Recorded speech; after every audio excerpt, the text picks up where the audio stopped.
రాష్ట్రంలోని యువత TV social మీడియాను పక్కన పెట్టి క్రికెట్ను నేర్చుకోవాలన్నారు మంత్రి వివేక్ వెంకటస్వామి. విద్యతో పాటు యువతకు స్పోర్ట్స్ అవసరమన్నారు. ఇంట్లో అందరం కలిసి చూసేది క్రికెట్ ఒక్కటేనన్నారు.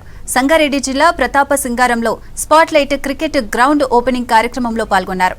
మారుమూల ప్రాంతాల్లో క్రికెట్ను అభివృద్ధి చేయాలని కాకా టోర్నమెంట్ నిర్వహించామన్నారు మంత్రి.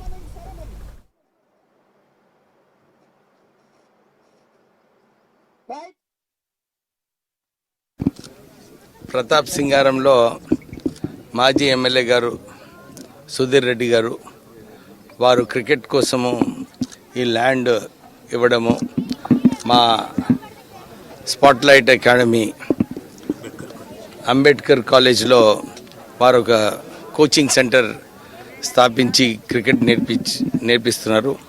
ఇక్కడ ఈ ప్రాంతంలో కూడా ఒక మంచి కోచింగ్ సెంటర్ స్థాపించాలని చెప్పి నాగరాజ్ గారు, లక్ష్మణ్ గారు వాళ్ళందరూ కూడా కలిసి చక్కటి గ్రౌండ్ ఇక్కడ ప్రిపేర్ చేయడం జరిగింది. నేను ఇంత దూరం ఉంది, ఇక్కడ క్రికెటర్స్ వచ్చి మంచిగా ఆడాలి, వీళ్ళందరికీ ఒక మంచి అవకాశం ఈ క్రికెట్ గ్రౌండ్ ఏదైతే ప్రిపేర్ అయిందో, ఎందుకంటే టర్ఫ్ వికెట్స్ ఉన్నాయి.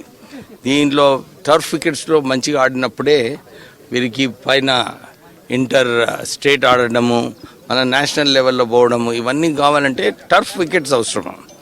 నేను హైదరాబాద్ క్రికెట్ అసోసియేషన్ ప్రెసిడెంట్ ఉన్నప్పుడు నాకు చాలా ఆశ ఉండే, అసోసియేషన్ తరఫున సిటీ మొత్తం సరౌండింగ్ ఏరియాస్లో ఒక క్రికెట్ స్టేడియం ఉండాలి, అక్కడ టఫ్ వికెట్స్ ఉంటే అందరు కూడా వచ్చి ఆడి వారు మళ్ళీ ఫ్యూచర్ మంచి క్రికెటర్స్ కావాలని చెప్పి ఆ ఆశ ఉండే.